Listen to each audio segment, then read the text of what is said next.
I think just the challenge of creating balance between sort of materialistic priorities and, personal life, spiritual priorities. Okay, so this is a big issue for most of you because young families, young business, a lot of demand in business, demand from kids, big issue, right? Now, let me share a few things because we can talk about balance for a few hours because it's a big topic, right? But let me share a few tips for you. One of the tips I gave in my book, Corporate Sufi, which I wrote in 2002, is the hour of power. The hour of power is 20 minutes meditation, 20 minutes exercise, and 20 minutes reading something uplifting. I call it the 20-20-20. Okay? 20 minutes exercise for your body, 20 minutes reading something uplifting for your mind, and 20 minutes meditation for your soul. So most people will say, good advice, where do I find this hour from? I'm already so busy up to here, and you're telling me 1 hour of this. Extra work, right? Fair? So I tell them, what do you do the last hour at night? But what do most people do? Most people have something called a remote control. They're watching TV, and they're flicking channels. And nothing is coming yet good, but let me keep flipping. Something will come. 1 hour is gone. Or eating food in the kitchen and complaining again too fat. Or reading a newspaper or something or the other, and you waste an hour or two. Ted, if you go to sleep an hour earlier, wake up an hour earlier, do 20 minutes meditation, 20 minutes exercise, and 20 minutes reading something uplifting, you start your day with a bang. Something for your body, something for your mind, something for your spirit. Now here is the most profound thing. The most profound thing is, as a businessman or a businesswoman, that 1 hour you invest, not expend, you invest, significantly enhances the rest of 23 hours. You're fulfilled. You're energetic. You're creative. You're much more productive. You're much more positive. Now, mothers are sometimes they forget themselves, my wife including. They worry about everybody else and forget themselves, and then they get bitter. They get negative because they haven't looked out themselves. But if a mother was to spend that time for herself, forgetting everybody, for her body, for her mind, for her spirit, she would be much more positive and be much more productive. See, if you're not inspired, you can't inspire somebody else. It's an inside-out approach. What is not inside cannot come out. If you're not happy, you can't make others happy. So look after yourself. It's not selfish. It is selfless. Somebody said earlier, selfless. It is not selfish, it's selfless. So balance is about scheduling. I travel a lot. I'm out of the country 5 to 6 months a year.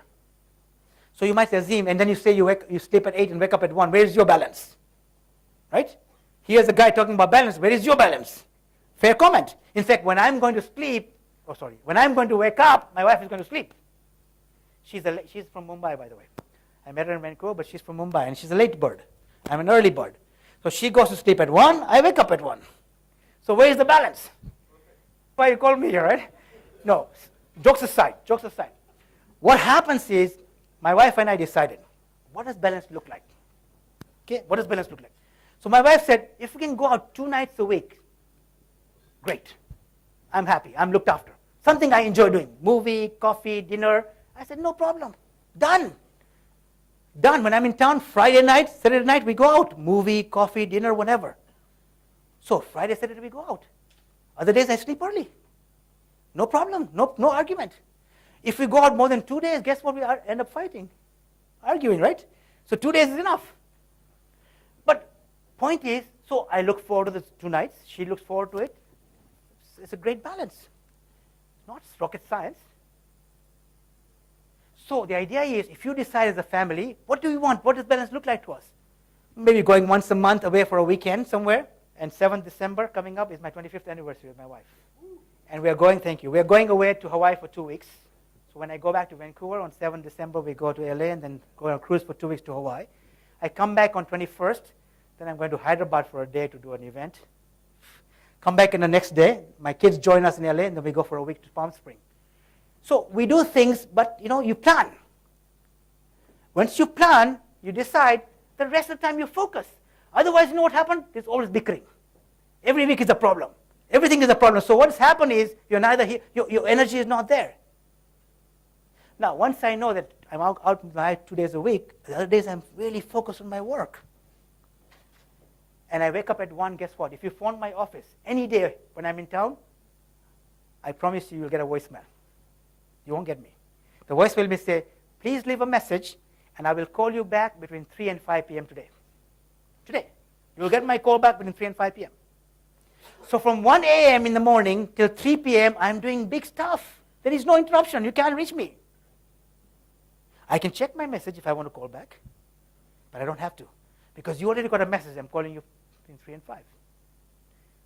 Now, why I say this? Because 1 minute of interruption is 20 minutes gone. I have a client in Seattle. He's a billionaire.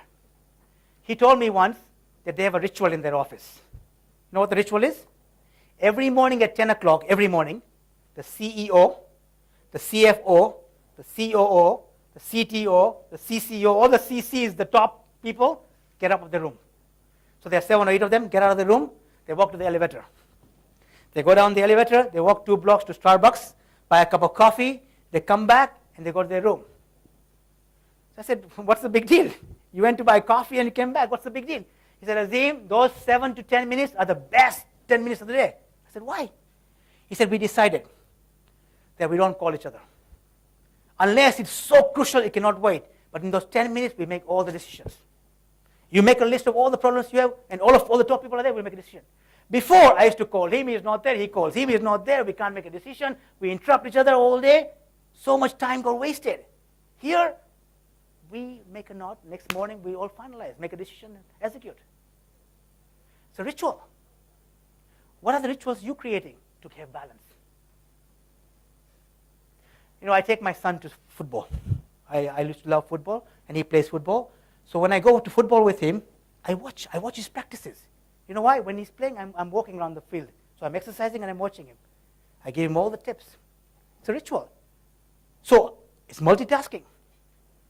So create some rituals which are simple, effective, practical to achieve balance. It won't be there will never be perfect balance. And by the way, what is balance? What is balance? Was Mother Teresa balanced? Was Nelson Mandela balanced? Was Oprah Winfrey balanced? So some people feed their soul, and for them that's balance. But you just decide what is balance for us as a family, and then implement it. Make sense?